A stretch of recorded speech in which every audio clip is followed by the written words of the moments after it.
Le 18h, toute l'actualité politique et parlementaire de ce lundi 10 mai. Voici les titres. Très bonne réponse des bourses au plan massif de sauvetage de l'euro. Un climat d'euphorie même de l'Europe à l'Asie en passant par les États-Unis. Une hausse de 9,66% à Paris, mais le problème des déficits publics demeure.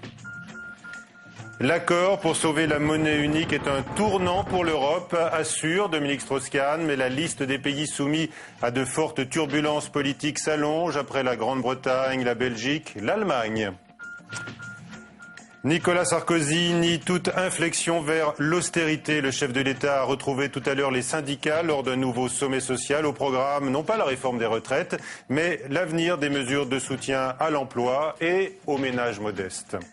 Deux réactions politiques à ce plan de sauvetage avec nos deux invités. Philippe Juvin, donc je vous le rappelle, et puis Patrick Le Yarrick. Est-ce qu'il était temps, Philippe Juvin ? Il était temps. Il y a quelques jours, on se demandait si la Grèce allait sombrer. Ce qui a été décidé, c'est un plan d'action massif, un barrage qui a été fait à la spéculation. Et grâce à ce barrage, eh bien, la Grèce va pouvoir souffler, les autres pays vont pouvoir souffler, et on va pouvoir repartir sur des bases plus saines.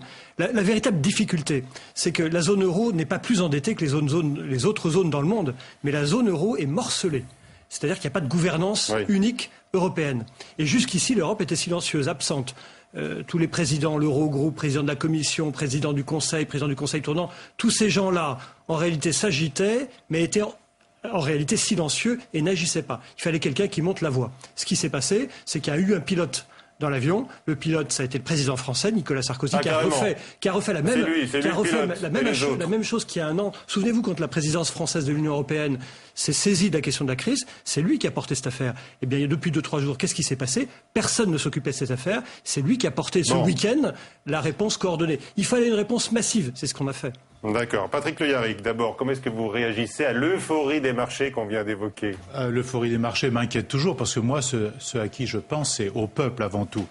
Il fallait un fonds d'entraide et de solidarité. Seulement, les conditions dans lesquelles se crée ce fonds d'entraide et de solidarité est inquiétant puisque c'est des conditions très drastiques qui viennent d'être exposées d'ailleurs. Ces plans de rigueur sur plans de super austérité qui vont défiler les uns après les autres. De surcroît, dans le texte qui a été adopté cette nuit, qui est la copie conforme d'ailleurs des textes du Fonds monétaire international, eh bien, les États qui ne respecteront pas ces plans de régression sociale n'auront pas demain voix au chapitre puisqu'ils seront exclus quasiment des droits de vote dans les institutions européennes. Donc ça, c'est très inquiétant et très sérieux.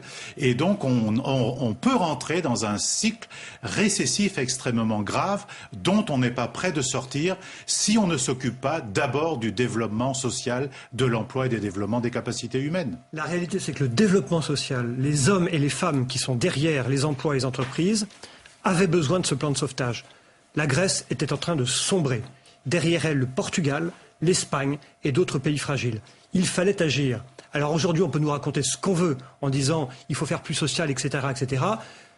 La politique sociale de l'Union européenne, qui se veut une politique positive et dynamique, est conditionnée par la bonne marche de l'économie de l'Union européenne. L'économie de l'Union européenne était en train de sombrer. Elle était en train de sombrer. Ce que nous avons fait, c'est de sauver cette économie européenne qui était en train de disparaître purement et simplement. On a sauvé quoi ? On a sauvé l'économie, les emplois. On a sauvé les marchés financiers. Parce que c'est ça l'objectif permanent. On a sauvé l'emploi et on a fait en craquent. sorte que les spéculateurs aient un coup d'arrêt. D'ailleurs, quand monsieur parlait tout à l'heure de jeu, j'avoue que je vous ai pas interrompu, mais je veux dire, les marchés, c'est pas un jeu, c'est des gens derrière, c'est des emplois. Et ce que nous avons voulu faire, nous, c'est donner un message politique pour dire on ne joue pas avec l'économie. C'est ça le grand message de Patrick Le Yarrick, Nicolas Sarkozy a reçu, il les reçoit d'ailleurs toujours en ce moment, on retrouvera sans doute Emmanuel Kessler un peu plus tard, il reçoit les syndicats, il leur a dit qu'il n'y avait pas d'inflexion vers la rigueur. Il a dit, à propos de la réforme des retraites, qu'il y aurait une taxation sur les hauts revenus et puis sur le capital. Est-ce que... Ah mais si on supprime le bouclier fiscal, il le dit pas comme ça. revient là, sur la taxe mais professionnelle, il dit ça déjà. si on revient sur toutes les exonérations d'impôts sur les sociétés, les exonérations sur les revenus financiers, etc., on n'aura pas les problèmes qu'on aura et on n'aura ni les déficits ni les dettes. Parce que les déficits et les dettes dont on parle, c'est le résultat des exonérations de fiscalité sur le capital, précisément. Donc on peut faire une politique sociale, mais pour faire une politique sociale, il faut avoir le courage de faire revenir ce qu'on a donné au capital ces 10 dernières années, c'est-à-dire environ 10 points des richesses produites, vers le travail. Et à partir de ce moment-là, on fera de la vraie relance. L'endettement des États, c'est le fruit de 25 ou 30 années d'illusion collective, de droite comme de la gauche. Mais l'endettement de la Grèce, c'est la diminution des impôts sur le capital et c'est l'augmentation des dépenses militaires. C'est ça l'endettement de la Grèce. Et la Grèce est un pays qui vivait au-dessus de ses moyens.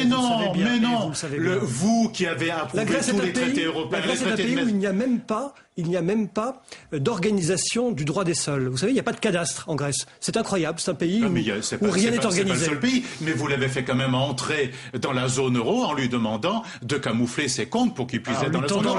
Vous l'avez fait. Personne ne l'a fait. Évidemment qu'on l'a fait.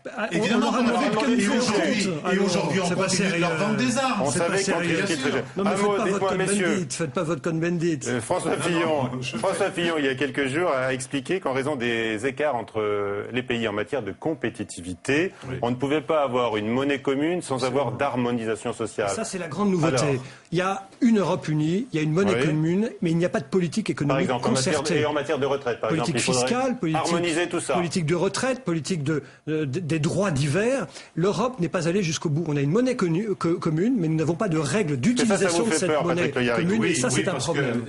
C'est le contraire de ce que dit M. Juvin.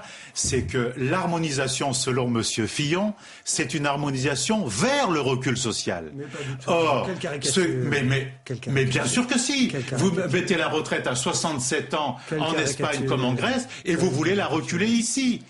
Pour les mêmes raisons que je viens d'expliquer tout à l'heure. C'est-à-dire que vous ne voulez pas toucher au Grisby. Toucher au Grisby et on aura les moyens de financer les retraites et de laisser le droit à la retraite à 60 ans. Comme d'ailleurs le Premier ministre, le Président de la République vient d'annoncer, M. Grossor, il vient d'annoncer la réduction d'un certain nombre de droits sociaux pour les familles les plus modestes. M. Juvin, il a annoncé qu'il allait taxer le capital et puis les hauts revenus. S'il le fait, ce sera une bonne initiative. D'accord, merci.